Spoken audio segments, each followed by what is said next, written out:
It's November 30th, 2022, and I finished watching The Rings of Power. I liked it. Solid story, great visuals, and it reminded me how much I loved The Lord of the Rings growing up. But I never read it.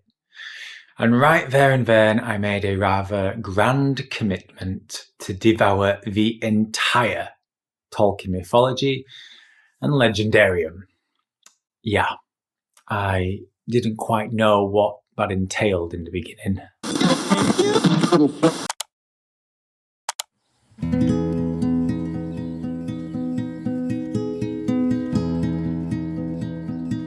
I like to run. Well, I say I like to run, but I don't. I find it boring and tedious. And because I live in Yorkshire, I'm surrounded by these steep hills everywhere.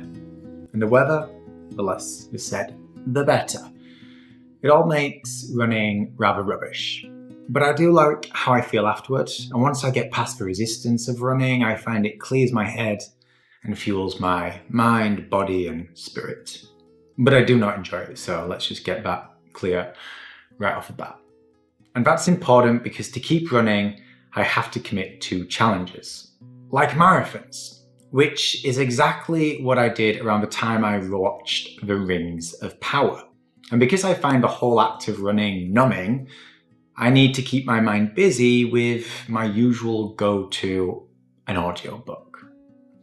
There you go, the puzzle is beginning to piece together because on December 1st, 2022, I grabbed a copy of the Silmarillion. Later that day, I hit the streets to begin my marathon training, and placing AirPods in ears, stepped into a rabbit hole that would lead me all the way to December 1st, 2023. An entire year later, and hundreds of hours worth of listening, watching, and reading. The complete Tolkien Legendarium devoured. Not just books, but countless explainer videos. A big shout out to In Deep Geek and his soothing voice and wise words. And of course, the movies, both The Lord of the Rings and The Hobbit, and a rewatch of The Rings of Power so I could come full circle on my journey back again, just as Bilbo had. Why did I do this? I have no idea. Did I expect to learn something from the whole experience? Not really. But I did. And the impact of these lessons dug much deeper than I ever could have imagined. That's the purpose of this video, to share 5 life lessons I took from this deep dive into Tolkien's mind.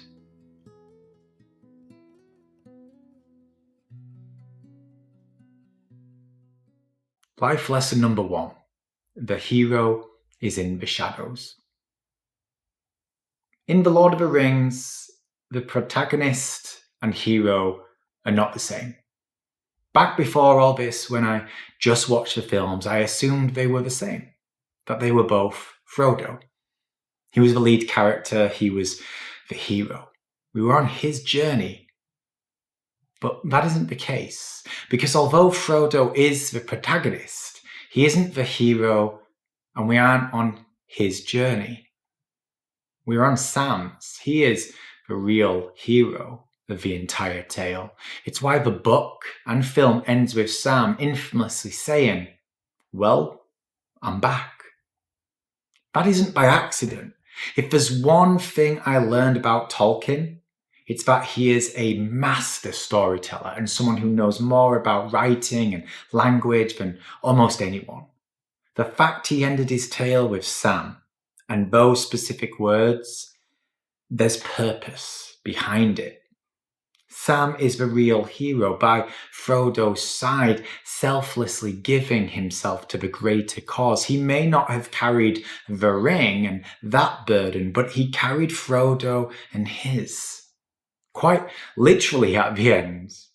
Once again, I sense not by accident.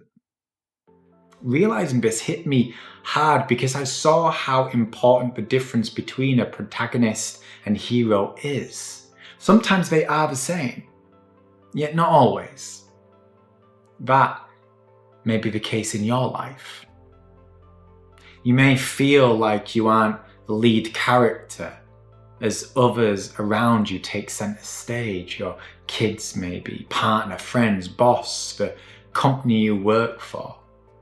Looking back on my life, I grew up hoping to become someone, to be something, to be like Frodo, the central cog in an essential machine. Yet for most of us, this isn't the case as we slip into the background. It's not that life is boring per se, but most of the time it isn't book-worthy, certainly not movie-worthy. And so it's easy to feel lost, unimportant, and that you've somehow failed. Yet that isn't the case, because the real hero usually lies in the shadows. Not the central character, but a supporting one. Not only a vital role, but often the most important one of all.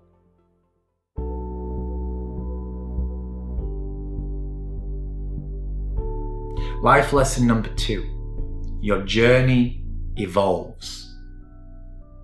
When I first started this adventure into Tolkien's mind, I had no idea how vast it was.